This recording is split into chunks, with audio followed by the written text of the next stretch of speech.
हजरत मूसा एक मरतबा तकरीर कर रहे थे। दौरान तकरीर एक आदमी खड़ा हुआ, कहा कि ऐ मूसा, क्या आपसे बड़ा कोई आलिम है? मूसा अलैहिस्सलाम ने कहा नहीं, मुझसे बड़ा कोई आलिम नहीं। इस वक्त दुनिया में सबसे बड़ा आलिम मैं हूं। और हकीकत में मूसा अलैहिस्सलाम सबसे बड़े आलिम थे, मगर अल्लाह ताला को मूसा की ये बात पसंद नहीं है। ये आलिम की शान नहीं है कि सबसे बड़ा अपने आप में। मूसा अलैहिस्सलाम का ये जुमला अल्लाह को पसंद नहीं आया। अल्लाह ने कहा, मूसा, हमारा एक बंदा है, उसके पास तुम जाओ, उसके पास वो इल्म है जो तुम्हारे पास है। मूसा अलैहिस्सलाम ने कहा, अच्छा, उसके पास वो इल्म है जो मेरे पास नहीं है? ठीक है, मैं जाता हूं उसके पास, सीखता हूं उससे। कहां मिलेगा वो? अल्लाह ने कहा, वो तुम्हें मिलेगा मजमाउल बहरैन पर, जहां दोनों दरिया आपस में मिलते हैं, वहां चले जाओ, वहां तुम्हें वो आदमी मिलेगा। चुनांचे हजरत मूसा अलैहिस्सलाम ने अपने साथी हजरत यूशा इब्न नून को लिया और पहुंचे वहां पर। वहां पे हजरत खिजर से मुलाकात हुई। हजरत खिजर कौन थे? सही बात यह है कि ये अल्लाह के नबी थे और अल्लाह ताला ने उनको एक मखसूस इल्म दिया था कि जब कोई इंसिडेंट होता था, कोई वाकया होता था, तो उस वाकये के पीछे क्या होने वाला है, उसका अंजाम क्या होने वाला है, वो भी अल्लाह उनको बता देता था। तो जब हजरत मूसा पहुंचे उनके पास, तो बड़े अदब से कहा कि हजरत, मैं आपके पास आया हूं, आपसे कुछ सीखना चाहता हूं, क्या आप मुझे इजाजत देते हैं? मैं आपके साथ थोड़ा वक्त गुजार सकता हूं? हजरत खिजर ने कहा कि देखो, मेरे साथ तुम वक्त गुजार नहीं पाओगे, इसलिए कि मैं बहुत सा काम ऐसा करूंगा जो तुम्हें समझ में नहीं आएगा, और तुम्हें समझ में नहीं आएगा, तुम पूछोगे, तुम बर्दाश्त नहीं करोगे, पूछोगे, और मेरे साथ तुम कोई बात पूछोगे तो मैं तुम्हें अपने साथ रख नहीं सकता। हजरत मूसा ने कहा, घबराइए नहीं, मैं कुछ पूछूंगा नहीं आपसे, आप अपना काम कीजिए, मैं बस देखता रहूंगा चुपचाप। कहा ठीक है, चलो। दोनों चले। दरिया में कश्ती जा रही थी, दोनों कश्ती पर बैठे। कश्ती पर जैसे बैठे, हजरत खिजर ने हथौड़ी निकाली और तख्ती का एक तख्ता तोड़ के निकालने लगे। हजरत मूसा ने कहा, क्या कर रहे हैं आप? अरे कश्ती डूब जाएगी, सब मर जाएंगे, सबको डुबोना है क्या? कहा, मैं बोला था कि तुम सब्र नहीं कर पाओगे, तुम बर्दाश्त नहीं कर पाओगे, बोलोगे जरूर। कहा कि अच्छा माफ कीजिए, मैं भूल गया था, अब कुछ नहीं पूछूंगा, अब आप जो करना हो कीजिए, मैं कुछ पूछूंगा नहीं। और आगे बढ़े, कश्ती से उतरे, एक गांव में पहुंचे। गांव में 15 साल का 16 साल का एक लड़का था, अच्छा खासा टहल रहा था। उसको हजरत खिजर ने पकड़ा, उसकी गर्दन घुमाती, मर गया वो, वहीं पे मर गया वो। कहा, अरे अक़तल्त नफ्सन ज़किय्यतन बिग़ैरि नफ्स, एक मासूम बच्चे को मार डाला आपने। क़ाल अलम अक़ुल लक इन्नक लन तस्ततिय मइय सब्रा, कहा कि मैं जानता था तुम सब्र नहीं कर पाओगे मेरे साथ, तुम बर्दाश्त नहीं कर पाओगे। कहा अच्छा माफ कीजिए, अब आखिरी चांस दे दीजिए, अब अगर मैं कुछ पूछूंगा आप मुझे छोड़ दीजिए, आप अपने रास्ते में अपने रास्ते। कहा ठीक है। आगे पहुंचे, एक गांव में गए, एक बस्ती में गए। दोनों भूखे प्यासे थे।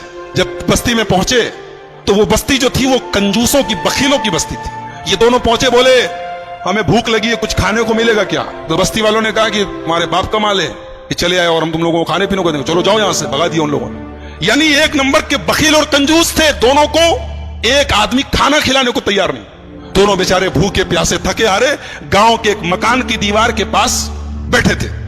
अचानक दीवार गिरने लगी। हजरत खिजर खड़े हुए और अल्लाह ने उनको एक मखसूद ताकत दी थी। दीवार गिर रही थी, उन्होंने खड़े होकर दीवार को सीधा कर दिया। हालांकि वो अकेले एक आदमी के बस की चीज नहीं थी, लेकिन अल्लाह ने उनको पावर दिया था, उन्होंने खड़े होकर दीवार ठीक कर दी। मूसा अलैहिस्सलाम जलाली पैगंबर थे, पहले ही गुस्से में थे। उन लोगों ने खाना और पानी तक नहीं पूछा था, मेहमान नवाजी नहीं की थी। कहा कि आप बड़े खैरखा बनते हैं, बड़े दरिया दिल बनते हैं। उन लोगों ने पानी तक नहीं पूछा और आप चले, उनकी दीवार गिर रही थी, आपको ठीक करने की क्या जरूरत थी? आप पहले पैसा ले लेते, कुछ मुआवजा तय कर लेते। क़ाल हाज़ा फ़िराक़ु बैनी व बैनिक, कहा कि ऐ मूसा, अब यहां से आप अपने रास्ते में अपने रास्ते। आपने कहा तो मैं बोलूंगा नहीं और आप हर जगह बोल दिए। अब मैं बताता हूं कि वो तीनों काम मैंने क्यों किया था। हम लोग जिस कश्ती में जा रहे थे, वो कश्ती कुछ गरीबों की कश्ती थी। कुछ गरीब लोग थे, वो बेचारे कश्ती पर चलाते थे, वही उनकी इनकम का जरिया थी। आगे एक जालिम बादशाह था। वो जालिम बादशाह जब कोई कश्ती देखता था, अगर कश्ती सही सलामत होती थी तो कश्ती को लूट लेता था, और अगर कश्ती दूर से ही ऐबदार नजर आती थी तो छोड़ देता था। मैंने तख्ता निकाल दिया ताकि वो जालिम बादशाह कश्ती को लूटे ना। और जो लड़का था जिसको मैंने गर्दन पकड़ के मार दिया था, उस लड़के के माँ बाप बहुत नेक थे, मोमिन थे, ईमान वाले थे, और वो लड़का आगे चल के अपने बाप का नाफरमान, अपनी माँ का नाफरमान और काफिर होने वाला था। तो मैंने अल्लाह के हुक्म से उसको खत्म कर दिया, और अल्लाह उस बच्चे के बदले उनको एक नेक बच्चा देगा जो उनकी आगे चल के ईमान वाला बनेगा और उनकी खिदमत करेगा। और जो दीवार मैंने ठीक कर दी थी, वो दरअसल जिस मकान की दीवार थी, वो मकान 2 यतीम बच्चों का था। उनका बाप जब मरने लगा तो उसने अपनी सारी जमा पूंजी, बच्चे छोटे छोटे थे, सारी जमा पूंजी अपने मकान की एक दीवार के नीचे दफन कर दिया। और वो बच्चे बेचारे अभी छोटे छोटे थे, यतीम बच्चे थे। अगर दीवार गिर जाती तो वो बस्ती जो थी, गांव वाले एक नंबर के हरीस और लालची और बखील लोग थे, हमें एक गिलास पानी तक नहीं पूछा, वो दीवार के नीचे का सारा खजाना लूट लेते और वो बेचारे यतीम बच्चों का हक मारा जाता।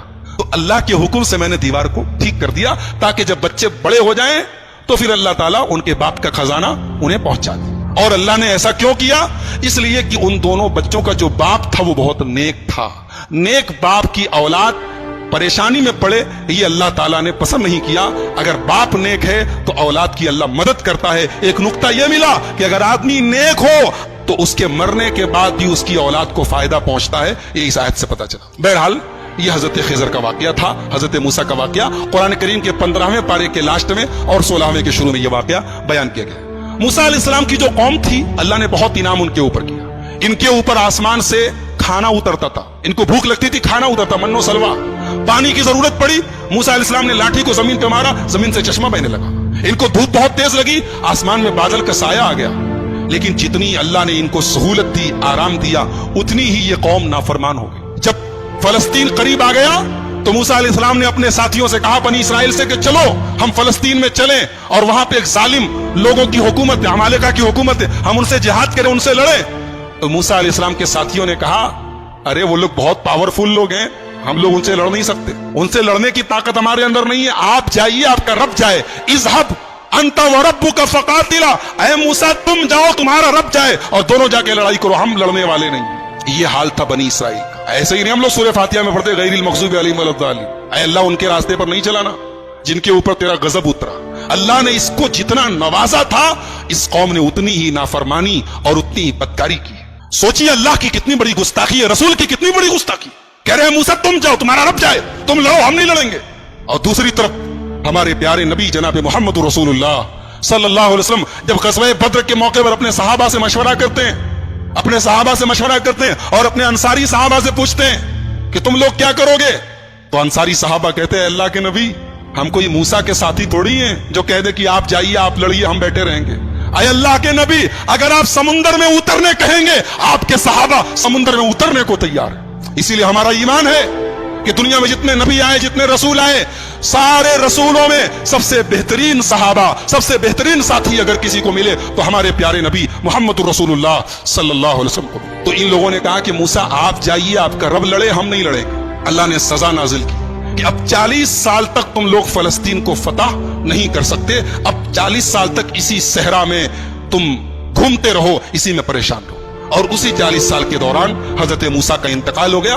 बाद में उनके जानशीन बने हजरत यूशा इब्न नून और उनके दौर में फलस्तीन फतह हुआ और फलस्तीन पर फिर बनी इसराइल का कब्जा हुआ। तो ये चूंकि हजरत मूसा की जिंदगी के बाद का वाकया है, इसलिए वो हमारी गुफ्तगू का टॉपिक नहीं है। हजरत मूसा की जिंदगी में हमारे लिए बहुत सारी इबरत और नसीहत है। सबसे बड़ा सबक ये है, जिसको अल्लाह रखे उसको कौन चखे, जिसको अल्लाह रखे उसको कौन चखे। मूसा अलैहिस्सलाम पानी में उनकी मां डाल देती है, लेकिन अल्लाह ने कैसे बचाया है। और फिरौन जो उनका दुश्मन था, उसके दरबार में अल्लाह ने उनको उनकी परवरिश करवाई है। और फिर अल्लाह ने उस मौके पर जब मूसा की पूरी कौम, मूसा अलैहिस्सलाम की पूरी कौम कहती है कि हम पकड़ लिए जाएंगे, गिरफ्तार हो जाएंगे, लेकिन हजरत मूसा ने अल्लाह की जात पर ऐसा भरोसा और यकीन रखा कि अल्लाह ने उनके भरोसे की लाज रखी और समुंदर के अंदर, दरिया के अंदर रास्ता बना दिया। तो मेरे भाइयों, बहुत सारे सबक हैं, बहुत सारी इबरतें हैं, नसीहतें हैं। आइए हम अल्लाह से दुआ करें, अल्लाह ताला इस जलीलुल क़द्र पैगंबर की सीरत को हम सबको समझने की और इससे जो इबरतें नसीहतें हासिल हो रही हैं उन्हें अपनाने की तौफीक अता फरमाए। रब्बुल आलमीन हमें नबियों के वाक़यात को पढ़ने और सुनने की तौफीक अता फरमाए। रब्बुल आलमीन हमारी इस्लाह फरमाए। रब्बुल आलमीन आज के हमारे जमा होने को कबूल फरमाए, कहने और सुनने से ज्यादा अमल की तौफीक अता फरमाए। जब तक हम दुनिया में जिंदा रहें, इस्लाम पर जिंदा रहें और खात्मा हमारा ईमान पर हो। आमीन। व आखिरु दावाना अनिल हम्दुलिल्लाहि रब्बिल आलमीन। वस्सलामु अलैकुम।